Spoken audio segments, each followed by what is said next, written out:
Good evening, everyone. You look so lovely in your places, and I am here. My name is Pastor Anastasia, and I have been given the awesome task of welcoming each and every one of you here. I know that we have some persons who are visiting with us today for the first time, and we want you to know how much we appreciate your presence. And to those of you who are following us online, as we are so happy that you have tuned in, and we are just delighted, and so you can just drop us a message to let us know that you're here with us.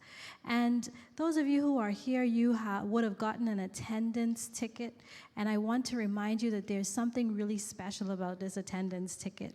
When you come in each night and you leave your half here, it's entered into the drawing, and Pastor Frank has a very special gift that he has brought all the way off from the Middle East just for each and every one of us who are fortunate enough, I don't like to use the word luck, who are fortunate enough to have their card drawn. And so we want you to remember to put that ticket in the drawing bin as you come in to register each night. We are so happy here at Atholton SDA Adventist Church that we have been blessed with an amazing, dynamic speaker.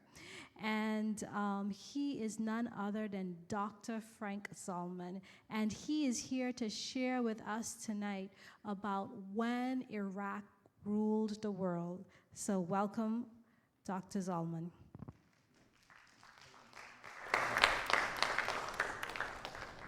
Good evening. I'm glad to see you all. When Iraq ruled the world.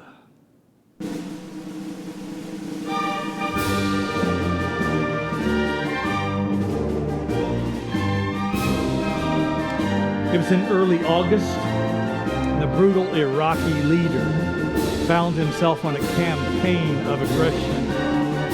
For long years, he had coveted the rich resources to his neighbor to the south. He was interested in conquering that land that his neighbor possessed. Having an army that was seasoned in war, he was ready. So the campaign was quick and effective. And that Iraqi leader led his armies across borders to claim the land as his own. He carried off its rich resources and took hostages back to his own capital. By the middle of August, the deed was done, and the nation was his. You know this story, don't you? Or do you? The year is not 1990. It is 605 BC. The place was not Kuwait, but the land of Judah, with its capital at Jerusalem. The conqueror was not Saddam Hussein, but rather was Nebuchadnezzar, son of Nebuchadnezzar, the second king of the Neo-Babylonian Empire. Now, when I say Neo-Babylonian Empire, it would suggest to you that there was an old Babylonian Empire, and you would be correct. And I'll bet almost all of you have heard of the most famous king of the old Babylonian Empire. His name was Hammurabi, and he is most well known for a law code that was discovered at a place called Susa. It was written somewhere between 1728 and 1626 BC. After the old Babylonian Empire was the Hittite Empire, the Kassites, the Elamites, the Assyrians, and then finally a group of Chaldeans swept down into the lower valley, the lower Mesopotamian valley, and gained control. And these were the Neo-Babylonians. The first king was a very brutal soldier and general by the name of Nebuchadnezzar. He sent his son, Nebuchadnezzar, into Israel to conquer it. But unfortunately, Nebuchadnezzar died while Nebuchadnezzar was in Israel, and Nebuchadnezzar quickly came back to his kingdom and to his capital at Babylon in order to make sure someone did not claim the throne. His kingdom was centered at Babylon, and Nebuchadnezzar brought it into the greatest prominence. Now, most of you know this, but let me just give you a little bit of teaching for just a moment. We're in the area called Mesopotamia. Meso in Greek means between, Potamia means river, so it's the land between the rivers. And the rivers are the Tigris and Euphrates, and they are today in modern-day Iraq. I've always, as a Greek student, I always thought it was funny that that the name, that the word Potamia was Greek for river, and we have another English word we use that Greek word in. It's hippopotamus. And so the word means river, and hippos in Greek means horse. And so actually, hippopotamus is a river horse, which I don't know why, but I always just thought was funny. just liked that idea. We know a lot about ancient Babylon, the Neo-Babylonian Empire, because of literally hundreds of tablets that were found in the royal city. And Babylon is spoken of over 100 times in the Bible. Nebuchadnezzar's exploits were chronicled well on cuneiform tablets and cylinders and cones, and we can read all about them. But perhaps his greatest achievement was what he built in the city of Babylon. In Daniel 4:30, he boasts, Is not this the great Babylon that I have built as a royal residence by my mighty power and for the glory of my majesty? He was a proud and arrogant man. Indeed, it was a splendid place. Archaeologists in very early times began digging at Babylon. An archaeologist by the name of Koldewey started digging in Babylon in 1899, and I want to tell you just a little bit about what he found. Robert Koldewey was a German archaeologist, and he did some of the first excavations and found the walls of Babylon. He found the houses, the homes. He found a city of some 3,000 acres with 13 miles of walls around the city and 8 gates coming through the walls. But perhaps the most impressive of all the gates is this called the Ishtar Gate. Have any of you seen the Ishtar Gate? It's in a museum in Berlin. I was privileged to be able to see it in person. It's just such a lovely gate. The excavators found these bricks that were glazed with this very hard blue glaze, and they realized that it was very special, and so the excavators took all of these glazed bricks back to Berlin, and very painstakingly through many years they reconstructed this Ishtar Gate. Right inside the Ishtar Gate was something called the Processional Way, which is also reconstructed in the Pergamum Museum in Berlin. What's fascinating to think about is that Daniel and his friends walked through that gate and walked by these beautiful glazed tile paintings on these walls. Such a fascinating thing. You have various animals like the dragon, the lion, and this cattle-like animal called an Arioch. The walls were just beautiful blue glaze, And it must have just been a festive atmosphere there. And Daniel walked these places. Also, we read about the hanging gardens of Babylon. It was one of the 7 wonders of the ancient world. And in a structure near the Ishtar Gate, Koldewey found 14 vaulted chambers. And it is suggested that this is probably the hanging gardens of Babylon. When that Greek tourist named Herodotus was in Babylon in 460 BC, he saw the hanging gardens, and it became known as one of the 7 wonders of the ancient world. It's estimated that they were about 75 feet tall, and while that doesn't sound extremely tall to us, in the ancient times it was. And also the area around Babylon is just as flat as a cutting board. And so even something that sticks up 75 feet would be quite an elevation. It is said that one of Nebuchadnezzar's wives was named Amytas, and she was from a mountainous country. And so Nebuchadnezzar had this built because she was homesick. Koldewey also found the remains of a temple, the temple to Bel Marduk. And this is a depiction of Bel Marduk.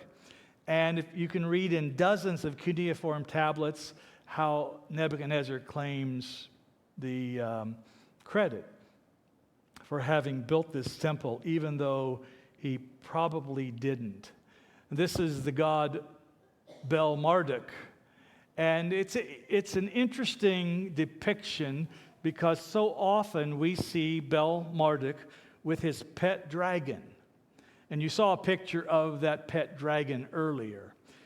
He's called Mashushu.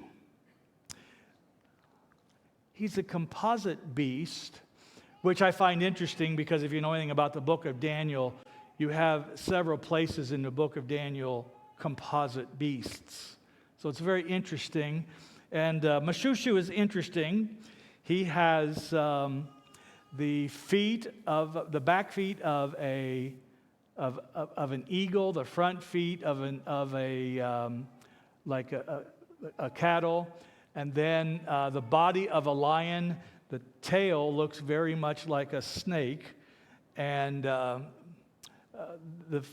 head looks like a dragon or something. He's just a very interesting fellow, and you see him everywhere, all over the walls in this beautiful glazed tile.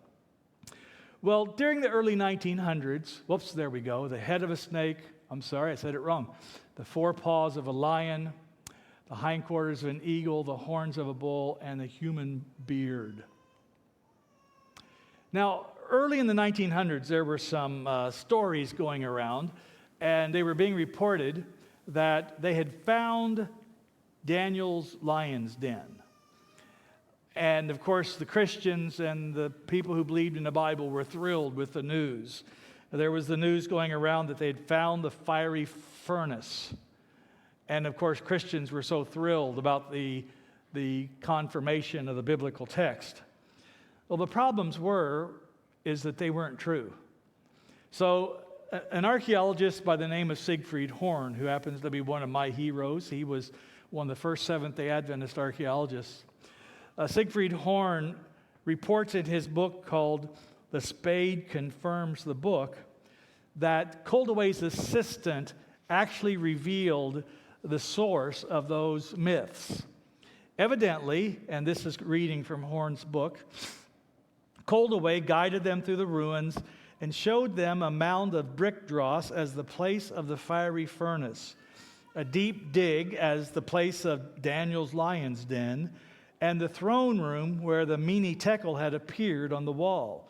There lay one of the millions of brick fragments with a stamp Nebuchadnezzar, and with the stamp of Nebuchadnezzar, and the believers jumped on it. Now, if you want to know what one of those bricks looks like, there's a brick in the display case out there, and I also put a special one on a larger display case that's out closer so you can see it. You can see what was found. But when this pilgrim, when this visitor found this little piece of writing on this brick, called away, jumped on it, took it out of his hands, and says, "You found the handwriting on the wall from the Belshazzar's throne room." And of course, that guy had a story to tell when he got home. When he was reproached later on for having taken in these poor people, he replied in all seriousness, "Why? Blessed is the one who believes. Should I take away from them this joy and discourage them? This will have been their greatest experience for as long as they live." Well, here's one of the brick fragments from Nebuchadnezzar's. Nebuchadnezzar has many, hundreds of thousands of brick fragments that have his inscription on it. And as I said, you can see a couple of those in the foyer today. Now, it's interesting to me that Saddam Hussein patterned himself and styled himself to be a modern Nebuchadnezzar. This is a mural from one of King Saddam Hussein's palaces. Notice Saddam Hussein with Nebuchadnezzar's portrait in profile behind him. And then this is a very typical pose of one of the Neo-Babylonian kings in a chariot with as an archer. And then look at the modern weaponry. It's just very interesting how he styled himself after Nebuchadnezzar. And then on the ruins of old Babylon, Saddam Hussein also built a palace for himself. And as those bricks that have Nebuchadnezzar's name stamped in them, as with those, Saddam Hussein had many bricks built into these walls that say, "This city of Babylon was rebuilt in the days of Saddam Hussein." So he had a Nebuchadnezzar complex, a neo-Nebuchadnezzar. Well, it is this ancient Iraqi leader, Nebuchadnezzar, that had swept into Israel to conquer it. And the land of Israel was tiny in comparison, and it was his. Just to help you get your bearings, here is Babylon over here. Where is it? And then here's Israel. So there's Babylon right there. And then here's Israel. So the only way to get to Israel from Babylon is to go up the river valley and come down, because this is a very intense, the Arabian desert in between. So we read in Daniel 1:1 what happened. It says, "In the 3rd year of the reign of Jehoiakim, king of Judah, Nebuchadnezzar, king of Babylon, came to Jerusalem and besieged it." Now, we know that this actually happened because not only do we have the biblical record, but we have the Babylonian record in cuneiform, in which Nebuchadnezzar brags about going over and conquering Judah. We also know that he took many captives from Judah because of another tablet that talks about King Jehoiakim. This is the tablet right here. And this talks about the rations that were given to Joachim or Jehoiakim, king of the land of Yahud or Judah. And so we have a lot of confirmation of the biblical text in the cuneiform tablets of Nebuchadnezzar's library. So it says, "In the 3rd year of the reign of Jehoiakim, king of Judah, Nebuchadnezzar, king of Babylon, came to Jerusalem and besieged it, and the Lord delivered." Did you hear that? "And the Lord delivered Jehoiakim, king of Judah, into his hand, along with some of the articles from the temple of God. These he carried off to the temple of his God in Babylonia, and put in the treasure house of his God." So this is a horrible defeat for the people of God. Now think about that. These Jews believed themselves to be the people of God. And Nebuchadnezzar came in and quickly, brutally conquered the land of Israel. And I want you to hear the pathos of that text.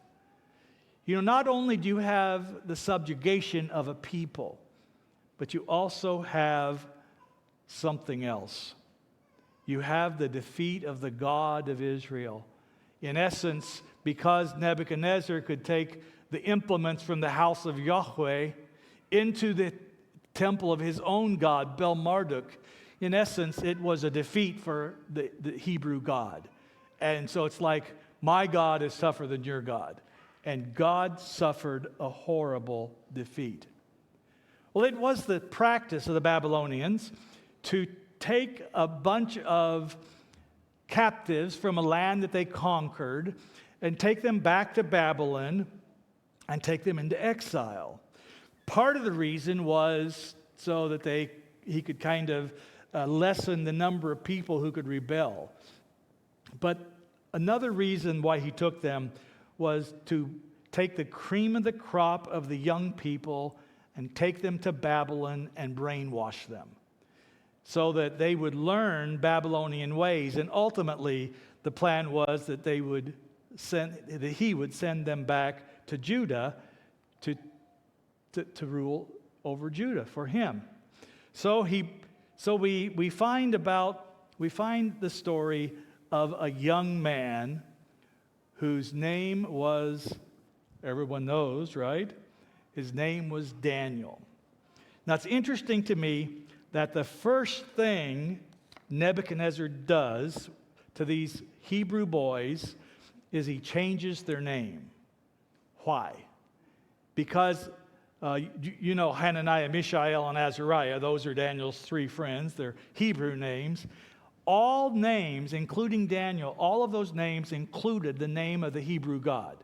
Daniel. El is the word, a name that was used for the God of the Hebrews. And so every time Daniel heard his name, he was reminded of his God. And so Nebuchadnezzar understood that. And so he changed Daniel's name to Belteshazzar, which means the keeper of the hidden treasures of Bel-Marduk. And so he substituted his Hebrew name for a Babylonian name, hoping that he might be able to get Daniel to forget his own God. Well, it didn't exactly work. There's this interesting story in Daniel 1 that continues on. Daniel 1 begins with a defeat, but Daniel 1 ends with a victory. You might remember the story about the Hebrew boys, Daniel and his friends. The eunuch who was in charge wanted them to eat regular Babylonian food, and the Hebrew boy says, we can't eat food like that. We can't drink wine like that. And so for 10 days, they ate as they wanted to as Hebrews. And at the end of 10 days, you might remember that the Hebrew boys were found to be 10 times wiser. Only God could do that in 10 days. And so Daniel 1 begins with what seems like a defeat, but it ends with what is a victory for God's people in Babylon. Daniel chapter 2, verse 1 introduces a new story. It says, in the second year of his reign, Nebuchadnezzar had dreams. His mind was troubled, and he could not sleep.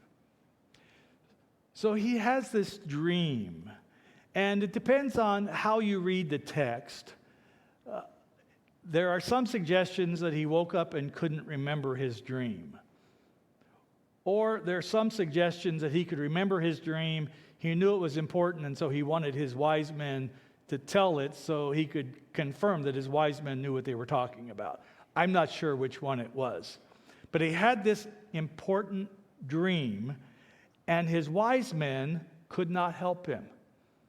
He called his wise men, and he said, tell me what my dream was, and tell me the interpretation. And his wise men said, O king, no king has ever asked his wise men for such a thing. You tell us the dream, we'll tell you the interpretation. Uh-huh. Any of you have a dream last night? You tell me the dream, I'll tell you the interpretation. I think the king was wise to them. And so because they couldn't help him, they couldn't interpret the dream, there was a decree to execute them. And at this point in time, by this point, Daniel and his friends were considered to be part of the wise men corps. And so the soldiers came and were going to take them to be executed, but Daniel asks for time. And Daniel and all of his friends begin to pray, and God reveals the dream to Daniel. You know, I really like what Daniel did. Here's a guy in a foreign country.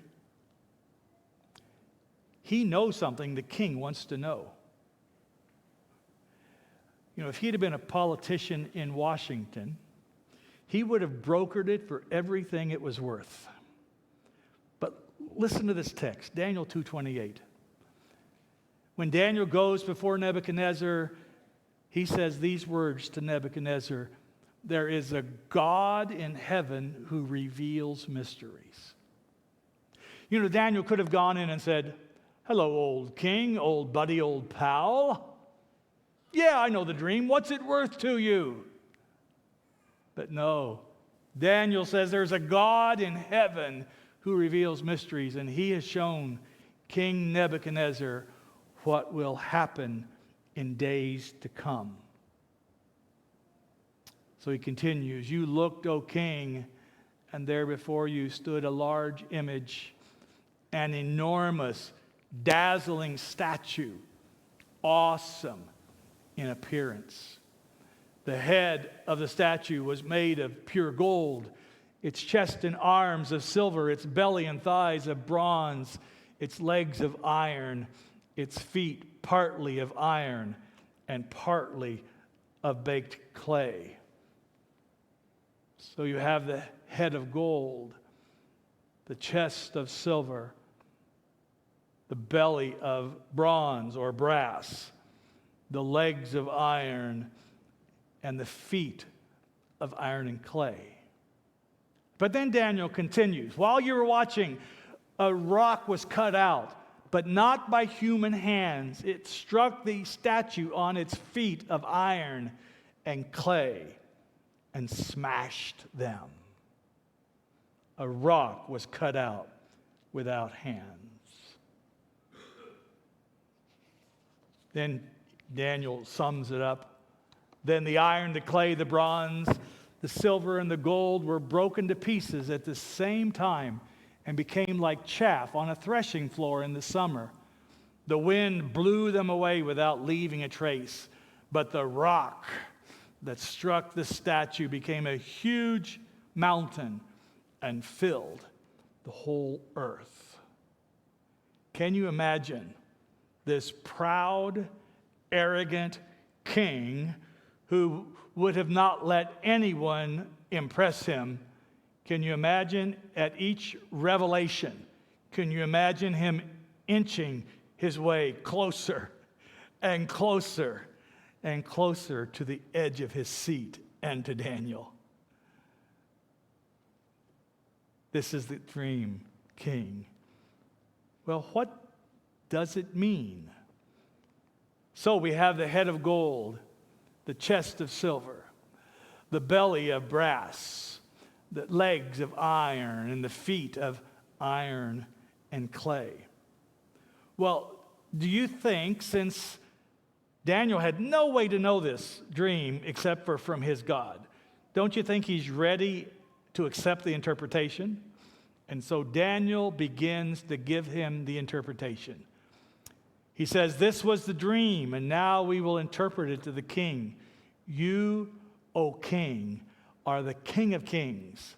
The God of heaven has given you dominion and power and might and glory. You are that head of gold.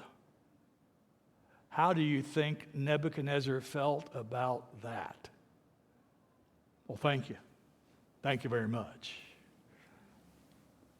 He must have been ecstatic to know that he was the head of gold, the King of kings. That God had set him up. He is the head of gold. It must have fit him, the proud and arrogant, as he sat on the throne. So the gold equals Nebuchadnezzar, or in a broader sense, we could say it equals Babylon. And as he heard this, he must have smiled with a smug sneer. But I suspect that when Daniel continued, he wasn't quite as happy to hear it. Because Daniel continues, after you, another kingdom will arise inferior to yours. Time out. Excuse me? Nebuchadnezzar is not happy to hear this. We'll find out later on how unhappy he was. But after you, another kingdom will rise inferior to yours. At least that's consolation. Next, a third kingdom, one of bronze, will rule over the whole earth. Finally, there will be a fourth kingdom, strong as iron, for iron breaks and smashes everything. And as iron breaks things to pieces, so it will crush and break all of the others. Daniel foretells that there will be 3 more kingdoms to come. So we have here the interpretation.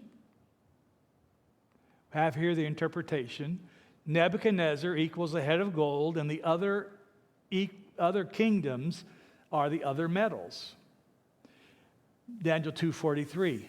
And just as you saw the iron mixed with baked clay, so the people in the feet will be a mixture and will not remain united any more than iron mixes with clay. So after the 4 world empires, Daniel foretells through the power of God that the kingdom that comes after the 4th kingdom, the iron kingdom, will be a mixed kingdom. So we have this interpretation.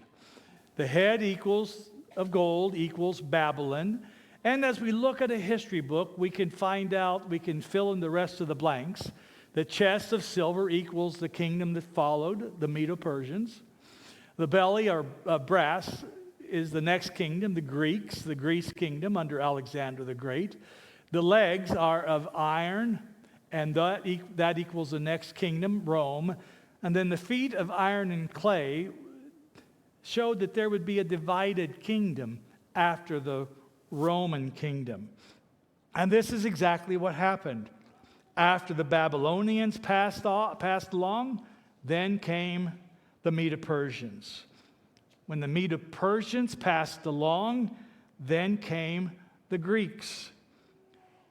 When the Greeks passed along, they were conquered by the Romans.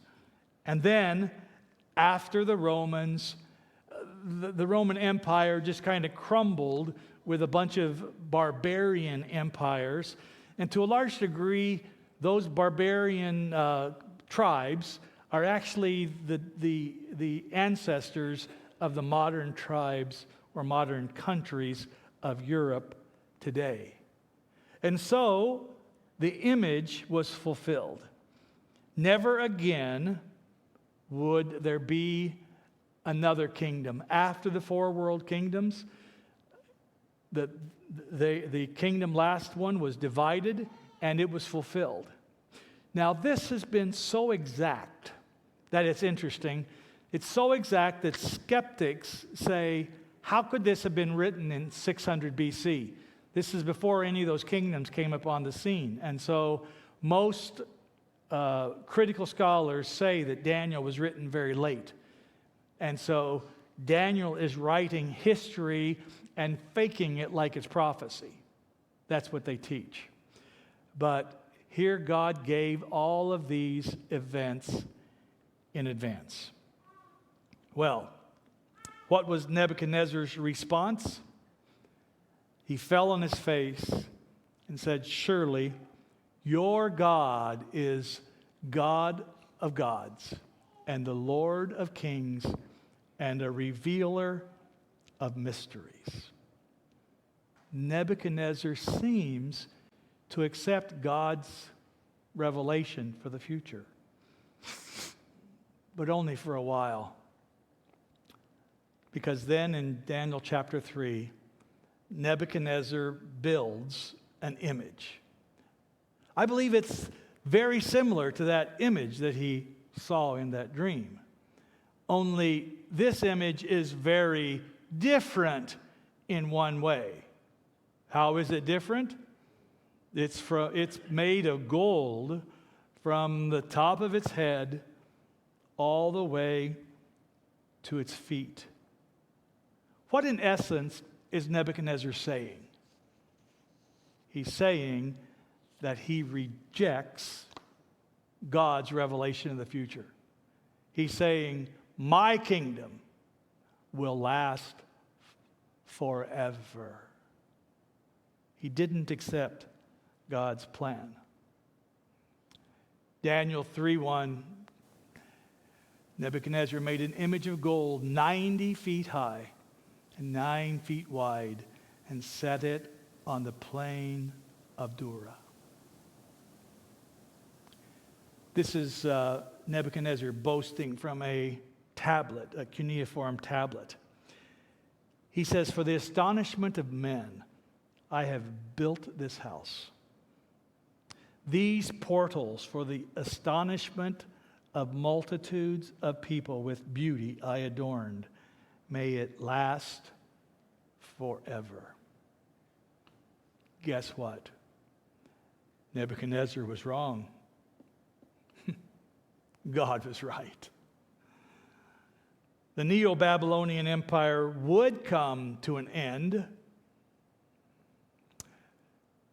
because during the time of Nebuchadnezzar's great-grandson, whose name was Belshazzar.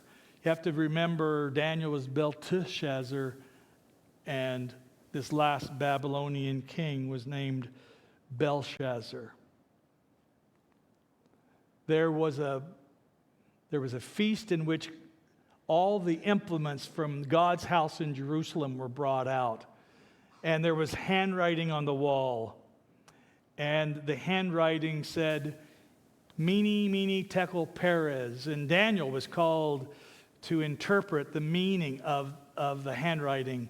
And Daniel said, the meaning is this: God has numbered the days of your reign and brought it to an end. You have been weighed in the scales and found wanting. Your kingdom is divided and given to the Medes and Persians. The Babylonian kingdom came to an end. That very night of Belshazzar's feast, the Medo-Persians did something magnificent. The Tigris River went through, it's the Euphrates River, went through the city of Babylon. And Cyrus, the Persian general, had diverted the flow of the river. And so the river dried up, and the Medo-Persian soldiers were able to walk right under the city gates. And that very night, Babylon fell. Kind of reminds me of this.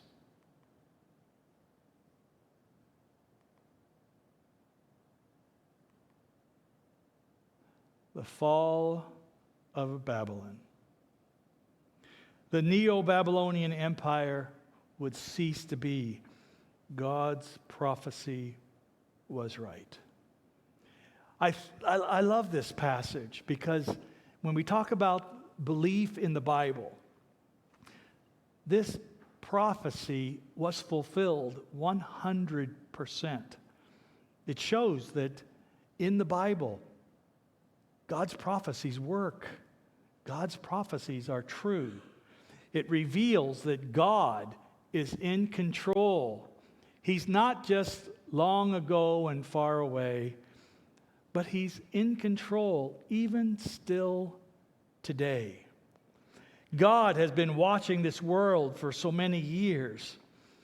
But not only has He been watching this world for many years, He's still watching it today.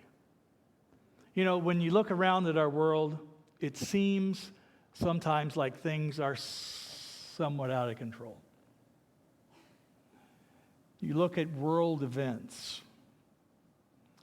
I used to be a news junkie. I used to have to watch CNN or something every day. I've quit. It's just so out of control. And it seems like there are so many things in the world out of control. And it reminds me of a sign I saw in a shop one day. I'm sure you've probably seen a sign like it. The sign said something like this: the customer is always right. Rule 1, the customer is always right. Rule 2, if the customer is wrong, see Rule 1, right? And I kind of like to apply that idea to this idea of God. Rule number 1, God is in control. Rule number 2, if there are times when it seems like God is not in control, see Rule 1. You know, you and I cannot see the end from the beginning like God can. But this prophecy of Daniel 2 reveals to us that God could do that. He did do that. And so He has been in charge all of these years. But as I say, that could seem like it's long ago and far away. It's helpful to know that God is in control not only of the history of this world, but in control of our lives. This is a picture that was taken 3.5 years ago. We are not on vacation. Even though after this picture I got 12 weeks off work.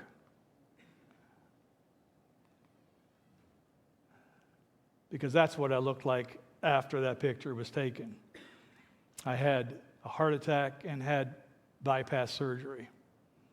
My doctors tell me I'm lucky to be alive. I don't believe in luck. I'm blessed to be alive. God wanted me alive for some reason. I believe God is in control of my life. You know, I just moved here within the last year. I've met almost all of you within the last year. But I believe that it's been God's plan for us to be together. I don't believe it's by accident that you received the brochure in the mail to come and visit these meetings, or perhaps you saw it on Facebook or a friend or something. You know, I believe God is in control, and God has a special plan for you and for me. This is my wife's favorite verse, Jeremiah 29:11 through 13. I was called one day by one of my church members, and there were a group of wives who were having a little wager amongst themselves. I don't know if they really bet money or not. They were having a little contest among themselves as to whether or not certain men knew what their wives' favorite Bible verses was. So they called me. I passed the test because I knew this is her favorite Bible verse. It says, "For I know the plans I have for you, declares the Lord, plans to prosper you and not to harm you, plans to give you hope and a future. Then you will call upon me and come and pray to me, and I will listen to you. You will seek me and find me when you seek me with all your heart." God says, I have a plan for you. And He wants to work out that plan in your life. Now, I understand that God has a plan for your life, and He has a plan for my life, and we haven't always listened, right? I think on some of our lives, God's probably on plan B, C, and D. But He never gives up on us. And even when we make bad choices, He still doesn't give up on us. He still loves us. And He wants to work in our lives. Can you trust God to do that? Can you trust God to be in control of your life? The prophecy tells us there's one last symbol of this prophecy yet to be fulfilled. The next prophetic event foretold in Daniel chapter 2. The interpretation of that rock striking the image we find in verse 44. It says, in the time of those kings, the God of heaven. What time of what kings? The time of the kings represented by the 10 toes of the image, the feet, the toes of iron and clay. In the time of those kings, we're living in that time right now. And that time, the end of the image, the toes of the image. In the time of those kings, the God of heaven will set up a kingdom that will never be destroyed, nor will it be left to another people. It will crush all those kingdoms and will bring them to an end, but it will itself endure forever. The Bible tells us that the next prophetic event to be fulfilled on this earth is the setting up of God's kingdom. And that will happen at what the Bible teaches in the second coming of Jesus. The second coming of Jesus. And we're actually going to talk about that topic 2 nights from tonight, on Sunday night, in the lecture entitled Human History Frozen in Fire. We're going to be talking about that coming. The next prophetic event.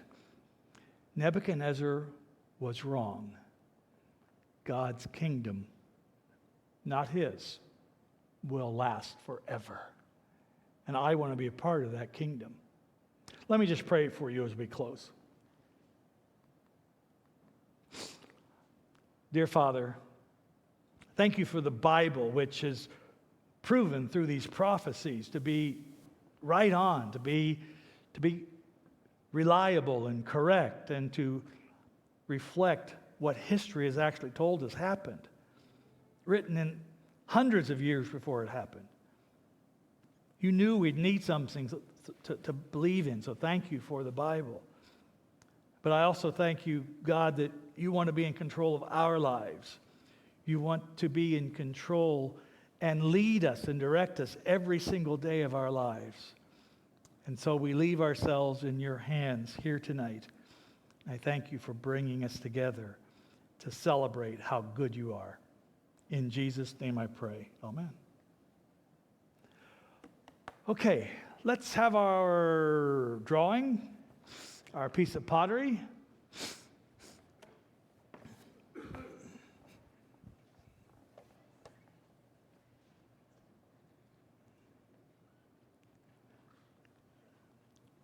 And we have, I should open it and see what's in here, shouldn't I?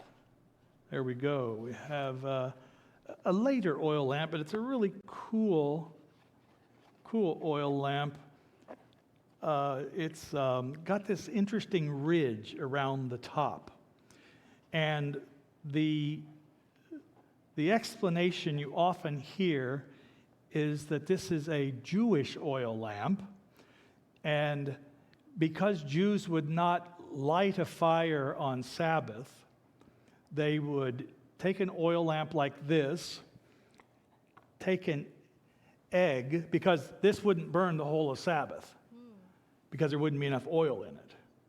And so they would take an egg and blow the egg out, and then fill the egg with oil, and place the egg on top. So it's got this little ridge here. And place the egg on top, and the oil from the egg would continue to drip into the lamp and make it possible for the lamp to burn longer on Sabbath. A very ingenious thing. So it's a very, very special oil lamp. But when you love oil lamps as much as I do, all of them are special, to be honest. So, okay. So after that introduction, hold on to it tight. Okay, good. If your number is 23877, 23877, it is yours. There we go. Beginning of your collection. Thank you. Hopefully you won't have to have as many as I have. What's your name? Tony. It's the beginning of Tony's collection. Good. One last thing I want to tell you. I would show this to you during the meeting here, but it gives us problems with YouTube. But there's a fascinating video on YouTube by a guy named Michael Hazel. And Michael Hazel tells the story of his father, Franz Hazel, Hasel. And it's a fascinating story about the prophecies of Daniel 2. I've shown it several times during lectures, and then when we try to upload the lecture on YouTube, YouTube says, we already have this on, you can't put it on again, and it kicks our lectures off, so I can't show it during the meetings. But if you go home and look on YouTube for the Franz Hazel, Franz, Franz Hazel story, you'll find it to be a very fascinating story. So, good, thank you. If you have any questions, I'll be at the back door. Tomorrow night's lecture is Messiahs or Men, a story about a first century Messiah who died, and also all about Jesus. So I think you'll enjoy it. See you then.